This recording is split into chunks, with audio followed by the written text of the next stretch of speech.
21 minutos pasan de las 12 de la mañana. Continuamos aquí en Negocios Televisión en Ponte en Acción, en un momento en el que vamos a abrir nuestro tiempo de análisis, de comentarios, de acercarnos al mercado, a la inversión, en nuestro momentum con Hernán Cortés, gestor de Olea Gestión, y con Miguel Ángel Temprano, gestor independiente. Muy buenos días a los dos. ¿Qué tal? Muy buenos días, Eva. Buenos días, Eva. Bueno, muchas gracias por acompañarnos una mañana más aquí en este Ponte en Acción, en una jornada en la que siguen resonando las tensiones que no cambian o que en todo caso crecen en torno al mercado, pero por ir por partes, no sé si comenzar por que tomaseis un poco la temperatura y lo que es la consecuencia, ¿no?, de esos datos de inflación en la primera economía del mundo, donde hemos visto que se suaviza, pero estamos hablando que se suaviza en un 8,3% el alza de este último mes, también viendo cómo se va extendiendo en la subyacente a todos los distintos segmentos, distintas áreas de la sociedad. Por empezar, no sé, Hernán, ¿te parece comenzar comentándolo? Bueno, la verdad es que el dato que se publicó ayer, en principio, el mercado lo descontó bastante favorablemente. El índice general cayó del 8,5 al 8,2. Bueno, se esperaba un 8,1, o sea que, bueno, perdón, 8,3. Se quedó a mitad de camino entre lo que se esperaba y el anterior. Bueno, 2 décimas de 8,5 a 8,3 puede parecer muy poco para mucha gente, pero yo, viendo un poco con cierto optimismo el dato, creo que en sí es bueno porque puede haber marcado ya un nivel máximo de 8,5 y en la medida que se estabilice y no siga creciendo, no me parece un mal dato. Por el lado de la inflación subyacente, está pasado del 6,5 al 6,2, también un poco por encima de lo esperado, pero bueno, también continúa esa tendencia de cierta relajación, cierta caída. Evidentemente no vamos a ver caídas muy pronunciadas de la inflación en el muy corto plazo, pero todo, al final, en esta vida todo es paso a paso. O sea que si empezamos viendo ya un cierto estancamiento, aunque sea a niveles altos y ligeramente a la baja, pues es un primer paso para plantearnos la posibilidad de que de cara a finales del 23, incluso 24, podamos volver a ver la inflación a los niveles objetivo del Banco Central americano, que es el 2%, que es el mismo nivel que el Banco Central Europeo. O sea que... Sí, que perdona. No, bueno, que me parece un dato moderadamente optimista y la reacción del mercado me ha parecido demasiado negativa para el dato que había sido. O sea, me parece que esta reacción tan a la baja se correspondería más con un dato ligeramente por encima del anterior. Miguel Ángel, no sé qué te parece a ti este dato. No sé si ves que ha sido demasiado severo el mercado con este dato, dentro de que entre las declaraciones de los distintos miembros de la FED veíamos por una parte a Jay Sullivan, que suele ser muy severo, diciendo que bueno, que este ritmo de subidas de 50 puntos básicos está bien, y sin embargo Bostic sí que apuntaba más a que tal vez sería necesario subir e incrementar hasta esos 3/4 de punto, hasta 75 puntos básicos. Sí, los 3/4 de punto a mí me parece una barbaridad, pero yo pongo, sobre el tema de la inflación, voy a hacer un símil que todo el mundo va a entender. Aquel que haya estado a 50 grados, llega un momento, tienes tanto calor que realmente no sabes si estás a 50, 55 o 45, es que te da igual. Igual que cuando estás a menos 25 grados, te da igual estar a menos 25 que a menos 30 que a menos 15. Realmente tienes tanto frío que has perdido el control de la situación. Bueno, pues yo esto lo reflejaría con la inflación. El problema es que en esas situaciones extremas de frío-calor no hace falta ser muy listo para darse cuenta de que no vuelves a una situación de normalidad de una manera rápida, sino que lo tienes que hacer y va a ocurrir de una manera paulatina. Ese paulatina en el caso tanto de Europa como de Estados Unidos, el problema es que está afectada por demasiados agentes.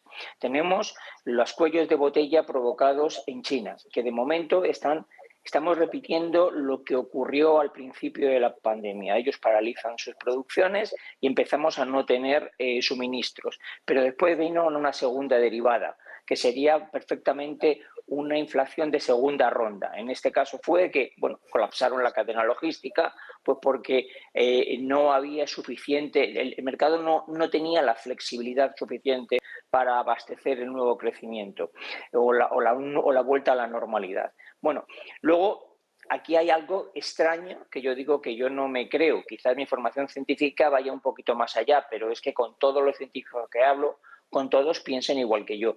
Es muy extraño, muy extraño que los chinos estén paralizando todo el país o principalmente sus principales ciudades por una política de COVID-0. Ningún científico en su sano juicio se plantearía intentar una política de gripe cero.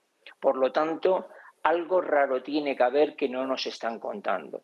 Dios quiera que sean solamente estúpidos. Lo que pasa es que eso no me lo creo. Por lo tanto, debe haber algo.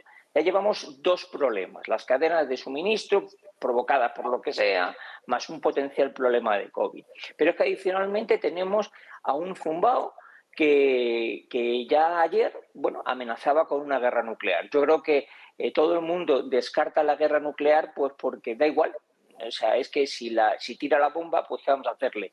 No vamos ahora ni a desinvertir, ni a invertir, ni a hacer nada, porque si al final es verdad, pues es que no podemos hacer absolutamente nada. Pero, bueno, hoy por la mañana leía en la prensa de que una de sus principales conquistas, que es Kharkov, la ha perdido. No sé en qué medida es verdad la noticia, no sé en qué medida era verdad lo anterior, pero desde luego lo que no está claro es que a Putin nada de esto le va a gustar, ni se va a ir con el rabo entre las piernas. Por lo tanto, todos estos multifactores, sumados unos entre ellos, van muy mal. Ayer escuchaba al presidente de Repsol decir que ni en la mejor de las situaciones Europa es capaz de sustituir más allá de un tercio del gas ruso. Por lo tanto, o bien nos apretamos el cinturón o bien tragamos con los rusos. Cualquiera de las dos situaciones para la economía es muy mala.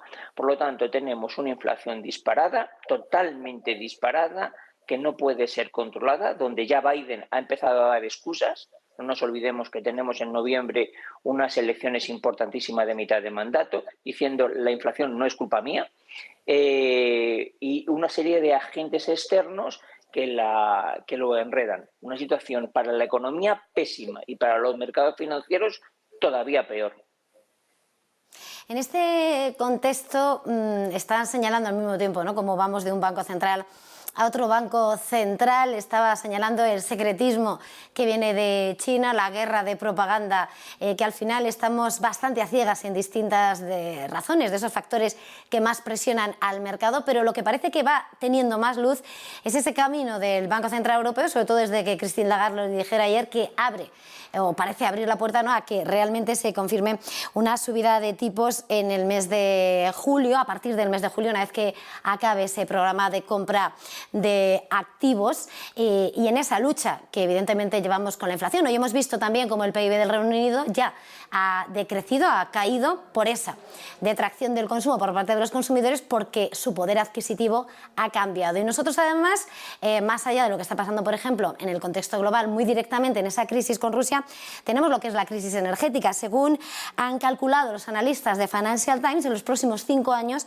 la Unión Europea tendrá que gastar 195.000 millones de euros adicionales para abandonar por completo los suministros de petróleo y gas de Rusia y cambiar a fuentes de energías alternativas. Es decir, que al contexto actual se sigue encareciendo ese sector, esa financiación de la energía. En este contexto, no sé hacia dónde creen y cuál debe ser el camino a seguir por el Banco Central Europeo, teniendo en cuenta las dos cosas, ¿no? Hasta qué punto tiene que luchar contra la inflación y velar por el crecimiento. Hernán. Bueno, el Banco Central Europeo solo tiene el mandato del control de la inflación, a diferencia de la Reserva Federal, que tiene doble mandato: inflación y crecimiento / desempleo. Pero bueno, es evidente que aunque su mandato sea el de la inflación, tiene un compromiso con el crecimiento europeo. Bueno, pues, se encuentra en una situación compleja el Banco Central Europeo, porque la situación económica es todavía más compleja en Europa que en Estados Unidos. Estados Unidos, ha sido el principal protagonista junto con Rusia de este conflicto, pero los que nos estamos tragando todos los problemas o la gran parte somos los europeos. Entonces, el Banco Central Europeo tiene que lidiar con una situación muy compleja porque todos los riesgos están abiertos, aunque evidentemente hemos de trabajar siempre con escenarios centrales y desde luego dentro del escenario central no está para nosotros el que la cosa acabe en guerra nuclear, porque si fuese ese el escenario, pues mira, cerramos la gestora y nos vamos todos, ¿no? Entonces, trabajando con escenarios centrales, que también debería trabajar el Banco Central Europeo, pues tendrá que pensar que en algún momento esto se solucionará y desde luego, para mí, el escenario de tener la dependencia, de tener como suministrador de una parte de la energía a Rusia, a mí no me parece mal. De hecho, ha estado 50 años funcionando como un proveedor fiable. Lleva 50 años cumpliendo religiosamente todo el suministro de gas al cual se ha comprometido. Si pensamos que Argelia es el suministrador de gran confianza a muy largo plazo, pues yo creo que estamos equivocados. O sea, el norte de África sabemos que ha pasado por un momento complicadísimo hace unos años. En Argelia, pues, estuvieron al borde de la guerra civil. Bueno, o sea, me parece que pensar que hay otras fuentes de suministro mucho más fiables no me parece realista. En fin, que el Banco Central Europeo tiene que pensar en que el suministro de gas va a continuar, que los precios continuarán tensionados, eso sí, eso no lo puede pensar que se va a solucionar, igual que la inflación no va a caer repentinamente, tampoco lo harán los precios energéticos hasta que se encuentre la confianza en la estabilidad de suministro y a unos precios razonables. Entonces eso no va a pasar en el corto plazo. Y dadas estas circunstancias y dadas las expectativas de crecimiento, que es verdad que son mucho más modestas de lo que eran, aún así el Banco Central Europeo tiene que mover ficha con los tipos de interés, porque es que los tipos de interés los tenemos en el menos 0,50, no nos podemos olvidar. Claro, eso es una medida que se tomó hace 7 años de forma extraordinaria, temporal y que realmente tampoco ha producido grandes frutos porque la demanda de crédito en Europa no ha crecido por encima de las tasas del 3,5-4 que venía creciendo anteriormente, o sea que la elasticidad a precio en la demanda de crédito en Europa es muy baja. La gente toma prestado cuando tiene expectativas muy favorables de inversión con ese dinero, pero no porque el precio del dinero esté muy barato.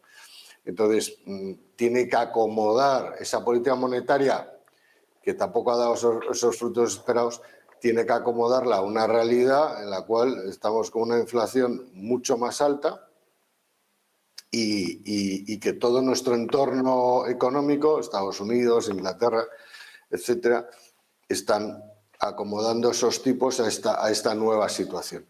Entonces, aunque haya país, y luego después dentro del Banco Central Europeo, otro lío que tiene, pero eso ya es de toda la vida, es países con realidades económicas distintas y con intereses distintos. Entonces, conseguir llegar al consenso ahí dentro, pues no es tarea fácil. Pero, porque claro, ahí va a haber, claro, convivimos países como Alemania con una deuda PIB del 60 y algo %, con países como Italia con una deuda PIB del 130 y tantos y España pues del 115, ¿no? Evidentemente, los más endeudados no van a querer subirlos y los que en cambio tienen poca deuda les importa bastante menos la subida.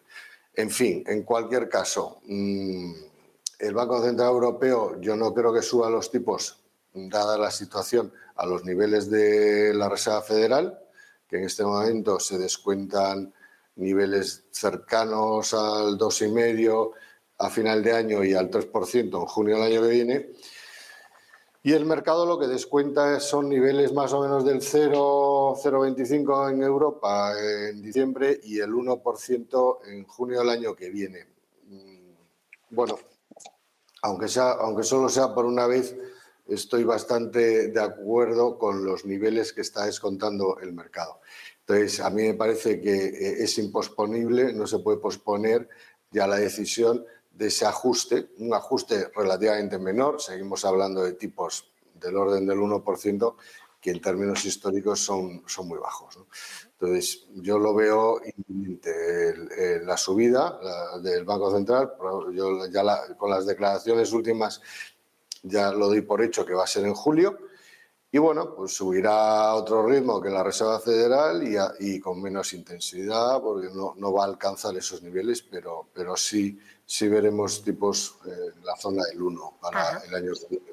Vale, vamos a ver, Miguel Ángel, que se nos extiende mucho, si no, ¿cuál es su valoración acerca de lo que se va conociendo del Banco Central Europeo, esas presiones, esa crisis energética, precios, esas realidades diferentes de los distintos países? ¿Cómo ve hacia dónde avanza y cuál debería ser el camino o qué podemos esperar? Bueno, yo creo que por primera vez en muchísimo tiempo estamos viendo que dos economías muy semejantes, occidentales ambas, la americana y la europea, están teniendo unos problemas completamente diferentes que afectan al mismo indicador, pero de caminos diferentes, por lo tanto soluciones diferentes. La inflación americana está derivada clarísimamente por un exceso de demanda, la economía ha crecido una barbaridad y la mejor manera ante eso está clarísimo, la enfrío.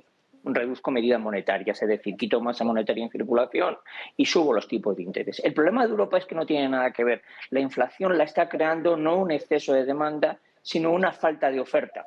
Con lo cual, lo estamos viendo, no es el señor del bar que venda 20 cafés más todos los días, sino que resulta de que el café que le llega le cuesta más dinero a él.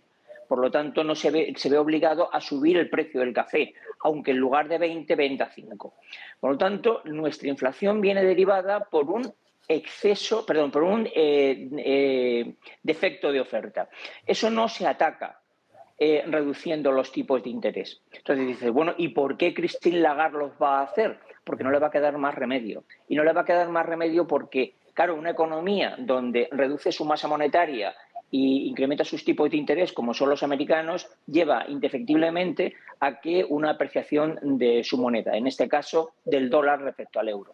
Y desgraciadamente para nosotros, un producto que ya de por sí está muy caro, como es el producto energético, lo pagamos prácticamente todo en dólares americanos. La única manera que tenemos de intentar rebajar esa presión que tenemos sobre el precio de la energía que nos inflacta más nuestros indicadores es incrementando nuestros tipos de interés para intentar compensarlos. Algo que nos viene muy mal porque en segunda ronda va directo a las cuentas de resultados de las empresas, que muchas de ellas están muy endeudadas. Es decir, el pronóstico para las empresas europeas es muy malo y así lo refleja los mercados bursátiles.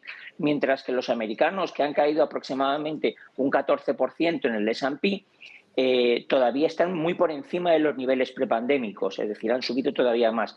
Nosotros no, los europeos, todo lo que caímos lo subimos y lo hemos vuelto a bajar. Estamos ahora mismo ya por debajo de niveles prepandémicos en el Eurostock, derivado claramente de lo que creo que estoy diciendo. Pues no nos queda apenas tiempo, pero bueno, como nos hemos entretenido bastante en esta última respuesta, querría antes de terminar muy brevemente para tomar el pulso de lo que está siendo el comportamiento de los mercados y finalmente, por tanto, cuál es la valoración que hacen los inversores de la situación. ¿Cómo estáis viendo esta campaña de resultados, Miguel Ángel? Pues mira, la estoy viendo mucho peor de lo que esperaba. Yo esperaba que esta campaña fuese bastante buena, adelantando lo que sería una campaña bastante mala de segundo.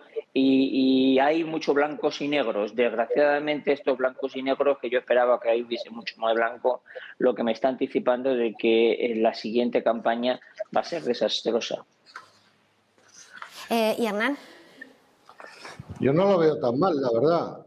Los resultados en Europa han crecido un 13%, en Estados Unidos un 10%, y me parece especialmente llamativo el empuje de las ventas. En Europa han crecido las ventas un 26% y en Estados Unidos un 14%. Entonces, o sea, estos crecimientos de venta me demuestran que todavía el consumo, tanto en Europa como en Estados Unidos, está aguantando bastante bien, está demostrando ser muy resiliente a las duras circunstancias de expectativas, sobre todo, que hay en este momento encima del consumo.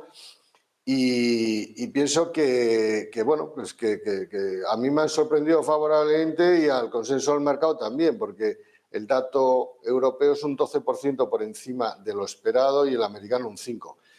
Bien, es verdad que son datos pasados y que lo importante son los futuros, que vamos a ver cómo se comportan los siguientes trimestres. Pero a mí, como punto de arranque y de partida, bueno, pues me ha sorprendido favorablemente. Pues vamos a tener que terminar aquí este tiempo de tertulia, de análisis. Hernán Cortés, gestor de Olea Gestión, Miguel Ángel Temprano, gestor independiente. Un placer haberles tenido hoy aquí en este Ponte en Acción. Mañana ya está aquí de vuelta Fernando en la tienda. Mil gracias. Feliz jornada y feliz negocio. Igualmente. Gracias. Adiós, Hernán. Nosotros hacemos una pequeña pausa para publicidad, pero antes